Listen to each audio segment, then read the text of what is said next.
একটা কড়া সত্যি কথা কই, যদি তুমি আজকে মরে যাও, তোমার আত্মীয় স্বজনরাই কবে কত সময় হয়েছে আর কতক্ষণ রাখবি? মরা মানুষ এতক্ষণ বাইরে রাখতি নেই। আর বৃষ্টি হলেই হয়, তোমারে উঠোনের পর ফেলায় রেখেই সবাই মিলে উঠে যাবে বারান্দায়। আর যদি কোনো কায়দায় শোনে ফজরের পর হবে মাটি, তাহলেই সারা রাত লাশ পাহারা দিয়া নিয়ে শুরু হয়ে যাবে ঠেলাঠেলি। শেষবারের মতন আত্মীয় স্বজনদের জন্য জানাজা না দিয়ে লাশের মুখটা দেখার জন্য রেখে দিলিও, তারাই আবার আইসে দেখাবে তাড়াহুড়া। কারণ আত্মীয় স্বজনদের তোমার মৃত্যুর থেকে নিজের ছুটি শেষ হয়ে যাওয়ার টেনশন থাকবে বেশি।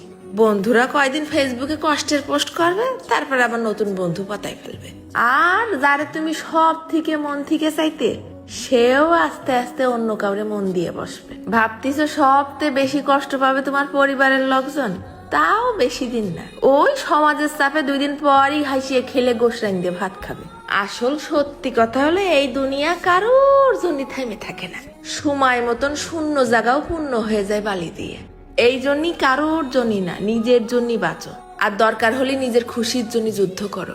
কারণ সময়ের সাথে সাথে তোমার কবরের সামনে যে 2-1 দিন কান্দা করা মানুষটাও এক সময় আর সময় পাবে না তোমার কবরে যাওয়ার।